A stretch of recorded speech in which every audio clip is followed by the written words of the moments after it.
मचिया ही बाई ठेली सासू बहू हरा रज करई बहू हरा रज करई हो।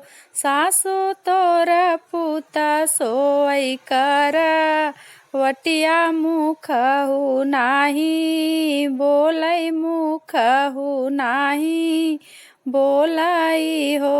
सासू तोर पुता सोई कर वटिया मुखहु नाही बोलै मुखहु नाही बोलाई हो।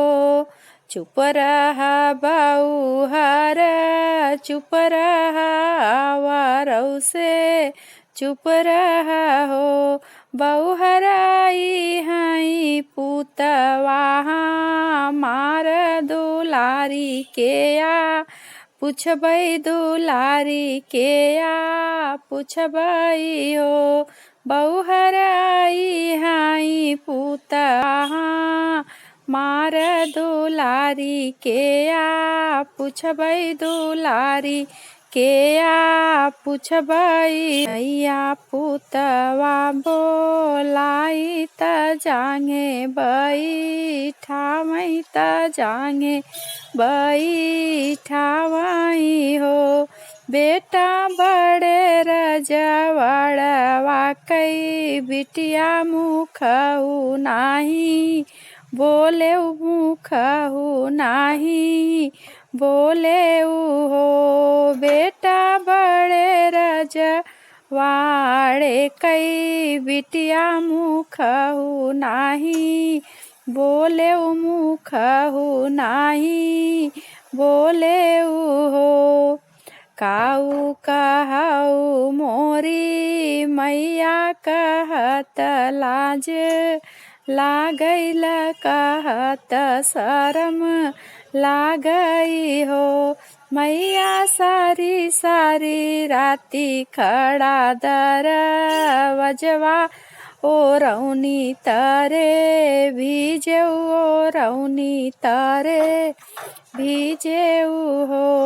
मैया सारी सारी राती खड़ा दरवजवा ओ रौनी तरे भीजेऊ के वड़िया नाही खोलेऊ के वड़िया नाही खोलेऊ। या बहू हर बोलावई बगल बई ठावई बगल बई ठावई हो।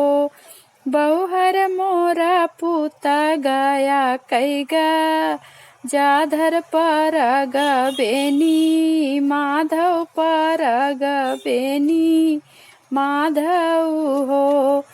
बहू हर मोरा पुता सब कैदू लरुआ के वड़िया नाही खोलेऊ के वड़िया नाही खोलेऊ हो। बहू हर मोरा पुता सब कैदू लरुआ के नाही खोलेऊ के वड़िया नाही खोलेऊ हो। तोरा पुत गय कैगा जाधर परग बेनी माधव परग बेनी माधव हो। सासू तोरा पुता सब कैदू लरुआ से जरिया नाही आवई से जरिया नाही आवई हो। सासू तोरा पुता सब कैदू लरुआ से जरिया नाही आवई से जरिया नाही।